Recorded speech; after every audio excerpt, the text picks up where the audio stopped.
હનુમાન જયંતિ નિમિત્તે જો ભાઈ સૂરમાના લાડવા કમ્પ્લીટ થઈ ગયા છે અને આ બાજુ જો રોટલી બને છે, બૈરાવ રોટલી બનાવે છે અને અહીંયા દાળ ભાત શાક અને ગોટા બનાવવાની રમઝટ હાલે છે અને બાળકો ગોટાની ગોળીઓ વળી રહ્યા છે અને સલભાન બે જણા હામાહામી બેસી ગયા છે તળવા. ગોટા અહીંયા તળાઈ રહ્યા છે હનુમાન જયંતિ નિમિત્તે, સ્પેશિયલ ગોટા. અને આ બધા બાળકો ગોળીઓની તાણ ન પડે એ હતું થઈને 2-3 પંટલો બે ચલો બને જેટલા ગોટા તળવા હોય એટલે તળે, પછી ગોળીઓની તાણ પડવા દેવાની નથી.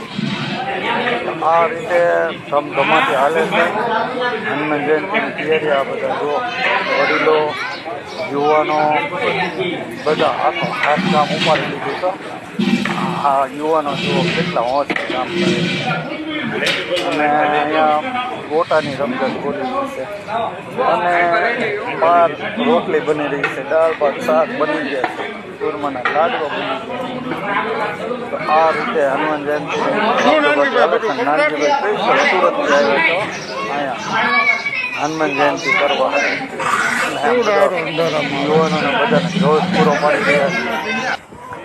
આ કાઉન્ટર ગોઠવાઈ ગયું જુઓ, હનુમાનજી મહારાજની પ્રસાદી કાંઈ ન ઘટે હો બા. અને હરિહરનો હાથ પડ્યો પછી તો પ્રસાદી લેવા માટે માણસો લાઈનમાં ઊભા રહી ગયા અને એક પછી એક ચાલો હનુમાનજી મહારાજની પ્રસાદી લેવા.